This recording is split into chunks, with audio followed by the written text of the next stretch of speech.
Horas, Baligi Academy datang lagi kehadiran Anda ya. Kali ini pada sesi ini kita akan membahas seri ketiga, kematian misteri dari terdakwa ketiga ya, Ibda Elwira Priadi Zendrato ya, yang mati sebelum pengadilan itu diselenggarakan ya. Kita apa ini misterius banget ya, lewat kesaksian-kesaksian juga terungkap bahwa ada sesuatu yang misteri tentang kematian Ibda Elwira ini ya. Tetapi sebelumnya saya ingin menyampaikan ya, meminta janji kepada Pak Natalius Pigai ya. Anda pernah mengatakan Pak Mahfud MD salah besar, minta bukti pelanggaran HAM KM 50, itu tugas negara. Nah sekarang Anda bagian dari pemerintahan, Anda bagian dari orang yang memiliki tugas negara sebagai Menteri Hak Asasi Manusia. Nah, tugas Anda lah sekarang untuk mencari bukti pelanggaran terhadap pembantaian 6 laskar FPI tersebut. Itu bagian part of your job. Gitu, saya ingatkan kembali, jangan karena sudah di dalam pemerintahan malah lupa janjinya ketika di luar kan. Saya ingatkan kembali ya Pak Natalius Pigai ya, kakak ya. Oke, kita dengarkan dulu bagaimana cerita misterinya kematian terdakwa ya, pembantaian laskar FPI ya, bernama Ibda Elwira Priadi Zendrato. Oke, silakan narasumber. Sekedar mengingatkan, saya bacakan para korban. 6 korban pembantaian KM 50. 1. Andi Oktiawan, usia 33. 2. Faiz Ahmad Syukur, usia 22 tahun. 3. Muhammad Reza, usia 20 tahun. 4. Muhammad Suci Kadafi, usia 21 tahun. 5. Lutfi Hakim, usia 25 tahun. 6. Ahmad Sofia atau Ambon, 26 tahun. Sementara di sisi 3 terdakwa kasus pembunuhan 6 anak bangsa di KM 50. Hanya 3 ya? 3. 1. Terdakwa Bribtu Fikri Ramadan Tawainela. 2. Ibda Muhammad Yusmin Ohorela. 3. Ibda Elwira Priadi Zendrato yang meninggal 4 Januari sebelum sidang digelar karena kecelakaan tunggal. 4 Januari 2021 ya. Lanjutkan. Sementara saya untuk informasi umum, tuntutan jaksa 6 tahun penjara, putusan PN Jakarta Selatan bebas lepas, kasasi ditolak. Nah ini saya ambil dari Detik ya. Polisi penembak laskar FPI yang tewas 4 Januari, kenapa baru diungkap? Karena baru diungkap adalah di bulan Maret ya. Nah, satu dari anggota polisi yang diduga membunuh laskar FPI dalam peristiwa KM 50 tewas dalam kecelakaan tunggal pada 4 Januari. Kenapa baru sekarang? Nah, ini jawaban dari Karo Penmas, Divisi Humas Polri Brigjen Rusdi Hartono di Mabes Polri, Jumat 26 Maret 2021. Proses penyidikan tetap berjalan, walaupun setelah meninggal dunia, untuk menjaga akuntabilitas daripada penyidiknya itu sendiri. Terlapor tetap ada 3 katanya. Jadi nggak ada ya alasannya kenapa baru diungkap ya, Maret. Ya. Maret tanggal 26 itu ya konteksnya. Iya, betul. 2021 ya. Jadi 2 bulan ya. Rusdi Hartono ya. Padahal tewasnya tanggal 4 Januari 2021 ya. Oke, terus? Adapun yang dimaksud dengan terlapor adalah polisi bernama Elwira Priadi Zendrato. Dan karena disebut tewas, penyidikan pun dihentikan. Hal tersebut setelah sesuai dengan pasal 109 KUHP. Jadi ditunjukkan di situ ya, akta kematian ya oleh Brigjen Rusdi tadi itu ya. Ada akta kematian gitu ya. Jadi ini saya lanjutkan lagi pernyataan Pak Rusdinya. Tentunya nanti dalam proses akhir akan disesuaikan dengan aturan yang berlaku sesuai 109 KUHP. Bahkan bahwa penyidik dapat dihentikan karena beberapa hal, antara lain setelah tersangka meninggal dunia dan tindak pidana kadaluarsa. Bahwa penyidikan dapat dihentikan karena beberapa hal, antara lain tersangka meninggal dunia dan tindak pidana kadaluarsa. Oke, terus? Nah, diinformasikan satu terlapor atas nama Elwira tadi telah meninggal dunia dikarenakan kasus kecelakaan tunggal motor Scoopy. Yaitu terjadi pada tanggal 3 Januari 21 sekitar jam 23.45. WIB. Ya. Tadi dibilang 4 Januari di atas ya kan? Ini 3 Januari. Oh begini Pak, tanggal 3 kecelakaan, tanggal 4 baru meninggal.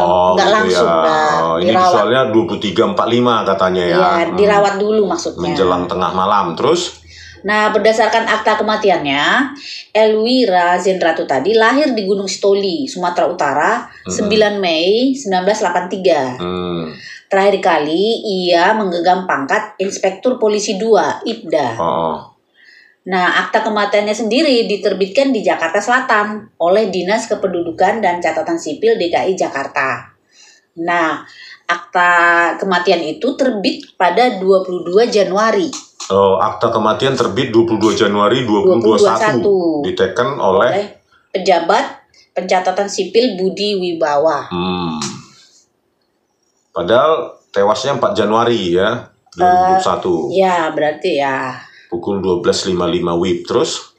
Itulah terbit akta kematiannya secara resmi. Akta kematiannya tanggal 22 Januari 2021. Nah, dengan adanya akta kematian tadi, menurut Rusdi, penyidikan kasus unlawful killing terhadap Elwira otomatis dihentikan. Nah, ini seperti ini pernyataannya. Tentunya nanti dalam proses akhir akan disesuaikan. Oh, tadi udah disebut ya. Telah meninggal dunia, gitulah. Poin meninggal dunia berarti stop gitu maksudnya. Terus? Namun, dari pihak Laskar FPI, itu ada sebuah tim pengawal peristiwanya. TP3 ya? TP3 namanya. Pengawal peristiwa pembunuhan. Iya, ada namanya Pak Muhyiddin Junaidi mempertanyakan. Kok seperti itu gitu loh, kok meragukan lah ya. Kok 2 bulan baru diumumkan, padahal kan masih gelar perkara ya, masih maksudnya dalam proses penyidikan. Kenapa nggak dikasih tahu pada kita atau dipublikasi? Kenapa harus sembunyi 2 bulan? Masuk akal juga ya. Curiga pertanyaan. Terus? Nah, ini dari Puspen tadi Pak Rusdinya enggan menjawab sedikit pun tentang itu ketika Detik X menanyakan lebih detail meninggalnya Ibda Elwira tadi gitu. Nah, melalui sekretarisnya, Rusdi tadi, polisi tadi meminta Detik X menghubungi Direktur Tindak Pidana Umum Bareskrim Polri, Brigjen Andirian Jayadi, dan Kabid Humas Polda Metro Jaya, Kombes Yusri Yunus. Tetapi hingga artikel itu diterbitkan, Andi tidak merespon panggilan telepon maupun pesan singkat. Jadi Brigjen Andirian Jayadi dan Kombes Yusri Yunus ini nggak menjawab lah terkait detail kematian dari Ibda Elwira Zendrato itu ya. Iya. Tadi spokesman-nya mengarahkan ke sana ya. Langsung saja tanyakan gitu mungkin maksudnya. Nah, sementara itu Yusri, siapa tadi Yusri? Oh ya, Kombes tadi ya, yang Kabid Humas tadi, Pak Yusri melalui salah satu anak buahnya ya, untuk mengundang ya, melalui anak buahnya mengundang Detik X datang ke kantornya langsung di Polda Metro Jaya pada Selasa 30 Maret 2021 pagi. Nah, saat itu Detik X tiba di ruangan Pak Yusri nih. Dia tengah berbincang dengan Kapolsek Setu, Kabupaten Bekasi bernama AKP Dedi Herdiana. Namun, alih-alih menceritakan kronologi kecelakaan Elwira, Yusri justru meminta Detik X tidak lagi menanyakan kasus tersebut.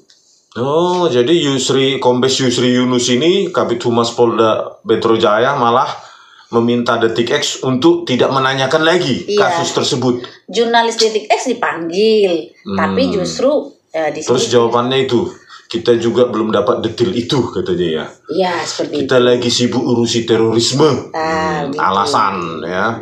Terus? Nah, selain kematian Elwira, polisi menutup rapat keterlibatan Elwira dalam pembunuhan Laskar tadi. Gitu. Nah, Komnas HAM juga ogah mengungkap peran Elwira dalam kasus unlawful killing.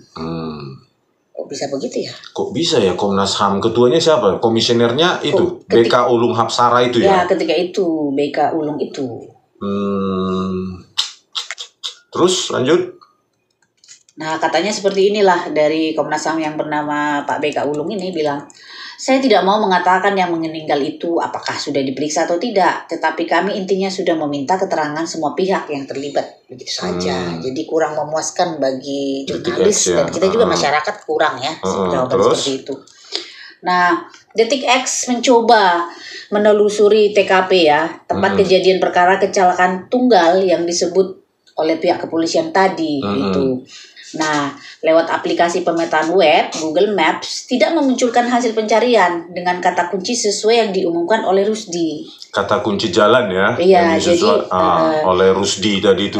Detik X kemudian mendatangi Polsek Cisauk, Tangerang Selatan untuk memastikan detail lokasi kecelakaan Elwira.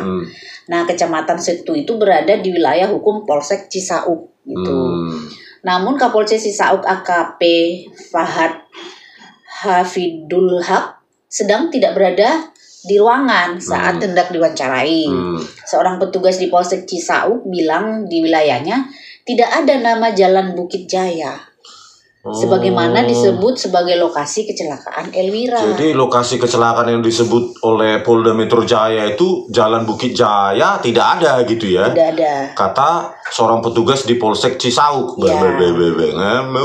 Terus? Nah, adanya juga jalan mirip namanya, yakni Jalan Bakti Jaya. Oh, jadi bukan Jalan Bukit Jaya yang ada, tapi Jalan Bakti Jaya. Nah, pihak Detik X pun menelusuri ya, jalan bernama lengkap Bakti Jaya Pocis 14 itu berada di Kelurahan Bakti Jaya, Kecamatan Setu, Tangerang Selatan.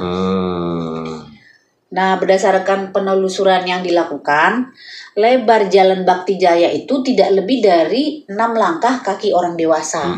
Terus? Lokasinya berada dalam sebuah pemukiman yang sedikit penduduknya. Terus? Siang itu jalan tersebut tampak sepi. Beberapa rumah di sepanjang jalan itu sudah berumur dan telah ditinggalkan penghuninya. Banyak polisi tidur di hampir 100 meter badan jalan.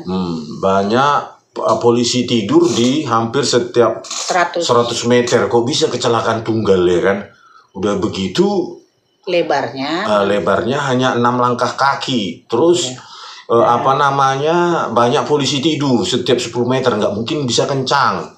Terus berikutnya juga ada miss antara nama jalan, antara Bukit Jaya dengan Bakti Jaya. Bukit Jaya tidak ada, yang ada Bakti Jaya ya.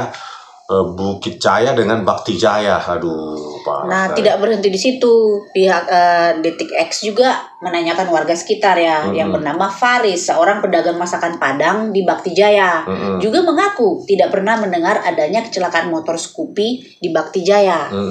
Hanya dia pernah mendengar satu kecelakaan di dekat wilayah Bakti Jaya beberapa bulan lalu. Lokasinya di Jalan Raya Puspiptek.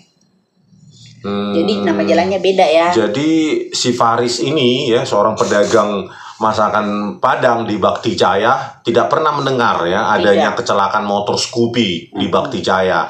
Cuman pernah mendengar kecelakaan di jalan lain, namanya Jalan Raya Puspitek Muncul Serpong di daerah Serpong. Dekat kantor polisi subsektor Paradise Serpong City katanya. Yang kecelakaan juga cewek. Katanya. Aduh, terus ada juga di atasnya itu ada kesaksian dari kelenteng kuno. Oh, itu ciri-cirinya ya. Ada yang apa di situ? Kamar 61 tahun. Seorang warga Bukit Jaya mengaku tidak pernah mendengar ada kecelakaan sepeda motor di wilayah itu. Dia sudah lama tinggal di wilayah itu. Lihat saja sendiri jalannya begini, mana mungkin ada kecelakaan, kata dia kepada Detik X. Oh iya, benar. Terus lanjutkan. Jadi ibaratnya udah ada 2 warga ya. 2 kesaksian ya. 2 kesaksian warga sekitar ya. Kamar dan Faris ya. Terus? Seorang polisi yang ditemui juga di Polsek Cisauk mengaku ya karena nggak pernah mendengar kecelakaan itu, dia menyarankan coba saja di Polres Tangsel katanya. Saya nggak pernah dengar sih, coba ditanyakan di Tangsel. Biasanya kecelakaan gitu ngurus langsung ke Polres. Berarti yang lebih besar ya, Polres. Jadi misteri ya masih. Ini benar mati nggak sih? Oh ya, nggak berhenti di situ. Detik S lantas mengunjungi Polres Tangsel dan menemui Kapolres Tangsel AKBP Imanuddin. Terus? Nah, saat tiba di gerbang masuk Polres Tangsel, mobil dinas Iman baru saja tiba. sopir mobil itu mengatakan, Iman ada di ruangannya. Langsung aja naik ke lantai 2, Bapak ada katanya. Namun seorang resepsionis kemudian memberitahu bahwa Iman sedang ada kegiatan dengan Kapolri Pak Listio Sigit Prabowo. Padahal tadi mobilnya baru masuk. Baru masuk, tapi ada kegiatan. Mau ditanya Detik X ya kan? Tapi sekretarisnya di lantai menghindar, biasa. Ya, terus? Nah, namun 2 petugas unit Laka Lantas Polres Tangsel mengatakan, selama periode Januari hingga Maret 21, tidak ada anggota Polri atas nama Elwira Priyadi Zendrato mengalami kecelakaan di wilayah Tangsel. Satu-satunya kecelakaan yang melibatkan anggota Polri di Tangsel terjadi pada Maret 2021 atas nama Ahmad Suganda. Kalau ada nama Elwira itu, saya pasti akan tahu, kata lantasnya tadi. Kan semua laporannya pasti masuk ke saya, kata dia. Jadi aneh ya, tidak ada laporan di Polres Tangsel Laka Lantas atas nama anggota Polri Elwira Priyadi Zendrato, ya. Yang ada adalah Ahmad Suganda Maret 2021. Aduh, inilah ya misteri kematian Ibda Elwira Priyadi Zendrato ya. Tadi nama jalannya pun dibilang Bukit Jaya, ternyata Bakti Jaya ya. Iya. Nah, terus 2 lagi kesaksian warga, tidak ada kecelakaan yang mereka dengar. Terus itu lebar jalan cuma 6 langkah kaki. Ya, terus tiap 100 meter itu ada polisi tidur, ya gundukan, ya bagaimana? Terus ada lagi nih kesaksian dari 2 petugas unit Laka Lantas Polres Tangsel, nggak ada. Terus ini benar-benar mati nggak sih Ibda Elwira Zendrato ini? Ini perlu ditelisik Pak Pigai, di sini titik masuknya juga ini gitu loh. Jangan-jangan dia masih hidup loh Pak. Karena kesaksian ini sudah marsamburetan. Sudah tidak sesuai ini dengan keterangan dari Humas Polda Metro Jaya ya. Terus Elwira merupakan warga Pondok Pinang ya, Kecamatan Kebayoran Lama, Jaksel. Ya. Terus? Ya, untuk informasi, Elwira sendiri diketahui merupakan warga Pondok Pinang, Kecamatan Kebayoran Lama, Jakarta Selatan. Budi Wibowo selaku staf Dukcapil Kelurahan Pondok Pinang kepada Detik X membenarkan akta kematian yang bersangkutan diproses oleh pihaknya. Ia juga menegaskan bahwa Elwira meninggal pada tanggal 4 Januari 2021 dan akta kematiannya terbit pada 22 Januari 2021 dan pemohonnya adalah istri almarhum, kata Budi. Kok bisa akta kematian Ibda Elwira Zendrato ini ya keluar akta kematian, tetapi tempat lokasi kecelakaan tunggal dengan motor Scoopy itu berantakan kan? Kok bisa keluar itu? Kan harusnya kan surat kematian itu keluar harusnya dari Polres mana itu, Tangsel atau Polsek setempat kan? Itulah bahwa ada kecelakaan ini atas nama anggota Polri. Siapa itu? Ibda Elwira Priyadi Zendrato. Di sini tempatnya, terus saksinya ini, tapi nggak ada kan nama tempat itu. Terus warga setempat juga tidak pernah mendengar itu. Bahkan petugas Laka Lantas, unit Laka Lantasnya juga mengatakan tidak ada. Kok bisa keluar akta kematian 22 Januari 2021? Ini loh Pak Pigai, titik masuknya juga, cari itu Ibda Elwira. Kok nggak sesuai, akta kematian keluar tetapi tidak ada data Laka Lantas. Gitu loh Pak Pigai. Ini salah satu pintu masuk ini. Konspirasi teori. Ya terus, udah itu aja. Tapi yang saya simak, dia katanya tadi yang dari pegawai Dukcapil yang menerbitkan akta itu, yang melapor pemohonnya katanya adalah istri almarhum. Itu jadi dia sudah beristri sebenarnya. Ya dari keterangan itu kan. Tapi itu tadi kok bisa akta keluar? Ya kan dimohonkan mati berdasarkan apa gitu loh, ya kan? Laka Lantas tentu ada dong surat dari Polsek atau Polres atau saksi. Ini kan enggak, nama tempat lokasi kejadian berantakan, bahkan enggak ada ya. Terus ciri-cirinya juga cuma 6 langkah kaki, berarti cuma jalan apa itu ya, jalan tikus ya. Terus setiap 100 meter ada polisi tidur, dan 2 warga setempat mengatakan tidak ada pernah mendengar kecelakaan Scoopy. Terus 2 petugas unit laka lantas Polres Tangsel malah nggak pernah dengar itu ya, atas nama seorang petugas Polri mengalami kecelakaan atas nama Ibda Elwira. Waduh, parah ini pasti teori konspirasi ya. Dari sini bisa saya subjektif menyimpulkan ya, bisa jadi ini masih hidup Ibda Elwira Jenrato ini ya. Ya, ini orang kunci nih. Pasti ini adalah saksi kunci yang mengetahui persis bahwa detail pembantaian Laskar FPI ini harus dikejar ini Pak Pigai ya. Inilah data tidak berkesesuaian, pasti ada something visi di situ. Oke pemirsa, di seri keempat kita akan membahas tentang apa sih dissenting opinion dari salah satu hakim ya di kasasi tentang keputusan pembantaian atau unlawful killing 6 Laskar FPI. Sekian dulu dari kami, Baliga Academy di tepian Danau Toba yang indah. Horas!